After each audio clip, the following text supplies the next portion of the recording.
In this session, we'll explore some workflows to add edge of pavement profiles to a finished grade centerline profile view. On my screen, I'm displaying a small part of a proposed roadway design. Now, in the interest of full disclosure, let me mention that I've turned off or hidden several design components to try and simplify the appearance of things. We'll start with a quick tour. Here in the plan view, we can see the existing ground surface called EG. Over here is an alignment representing the proposed road center line for State Route 25. The alignment also includes a pair of offset alignments that define the left and right edges of pavement. By using the offset alignments, if my center line alignment were to change, these offsets would update as well. Down here in the profile view, we can see the sampled existing ground centerline profile and the finished grade centerline profile for State Route 25. Over here, we can see the assembly that I'm using. Very simple in this case. I've got a left and right lane, each with their own daylight. Using the proposed centerline alignment, profile, and this assembly, I've built a proposed corridor model. At this time, the corridor is only displaying the edge of pavement feature lines. As you can see, the left and right lanes are targeting the offset alignments to obtain their widths. One last thing, this road design is super elevated, making the left edge of pavement higher than the right edge. Let's zoom out, and I'll center this on screen. All right, let's say I'm creating an exhibit, and I'd like to display the proposed edge of pavement profiles in my centerline profile view. Let's look at a quick and dirty technique first. If I go to the Home tab, in the Create Design panel, I'll open the Profile menu, and I'll come down and choose Create Profile from Corridor. I will then select a feature line in my corridor. In this case, I'll grab the left edge of pavement, and Civil 3D will create a profile from this feature line. By default, the profile will be named based on the corridor name, the corridor feature code, and I'm going to put -LT at the end of this for left. I will then give it a profile style. We'll use the left edge of traveled way. I'm not going to add any labels at this time, and I'll click OK. Let's pan down quickly, and we can see that profile here in the profile view. Now I'm still in the command. Let's pan this back up, and I'll grab the right edge of pavement. This profile will be the corridor name, corridor feature code -RT. For the style, I will select my right edge of traveled way style, no labels, and I'll click OK, and I'll press Escape to get out of the command. Let me pan down, and we can see the left and right edge of pavement here in super elevation. As I pan this over, we can see how things are transitioning back to a normal crown.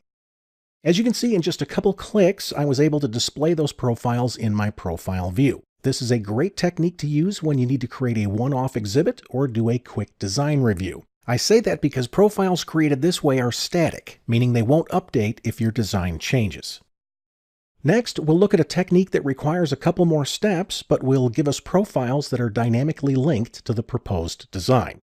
I'm going to start by opening my undo time machine, and we'll go back to a point just before I made those profiles. Then I'm going to add a top surface to this corridor. I'll do that by selecting the corridor, and from the contextual ribbon, I'll choose Corridor Surfaces. I'll click to create a new surface. We'll call this surface Route 25 Top. I'll keep the default style. I'd like to build that surface from top links. I'll add that data. I'd like to add those as break lines. I will then go to Boundaries. I'll right-click on my surface and choose Corridor Extents as outer boundary. That way it won't triangulate outside the corridor boundary.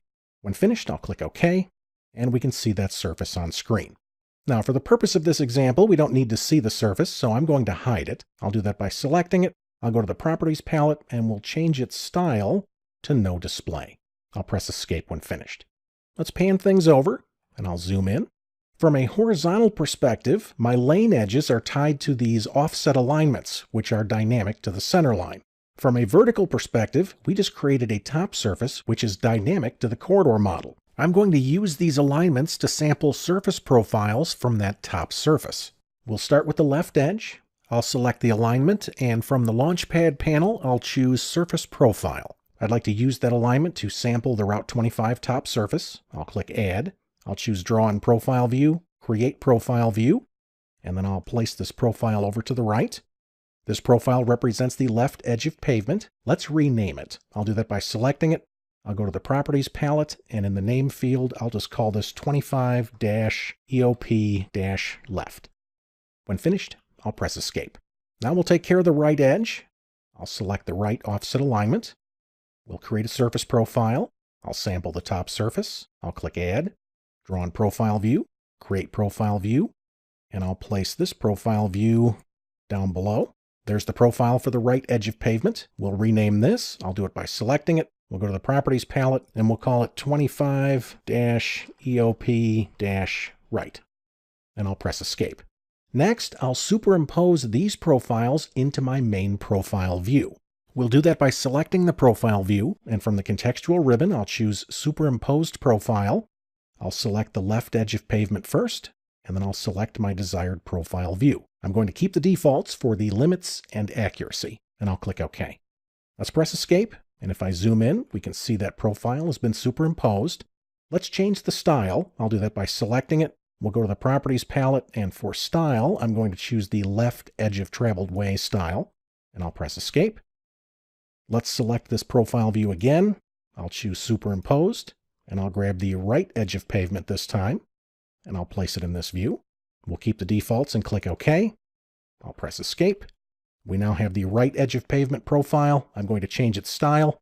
I'll select it, and we'll go to the Properties palette, and I'll select the Right Edge of Traveled Way style, and I'll press Escape. Let's back up. Now at this point, I no longer need these profile views, so I'm going to delete the views. I'll do that by selecting each view, and I'll press Delete. Note that deleting a profile view does not delete the profile. I need to keep those. I am merely deleting the vessel used to display those profiles. Let's pan this over, and I'll zoom in. And at this point, I have a dynamic pair of edge of pavement profiles that will update when my design changes. I'm going to click Undo to put things back. It's important to note that even though this example utilized edge of pavement profiles, you can use these techniques to display profiles for many of your linear design elements. All right, now that we have these additional profiles displaying in this profile view, you may be wondering how to incorporate their elevational data along with these labels down below. We'll look at that in the next session. Would you like to explore other Autodesk infrastructure ideas and workflows? If so, please visit the Civil Immersion blog by scanning the QR code or by following the URL listed below.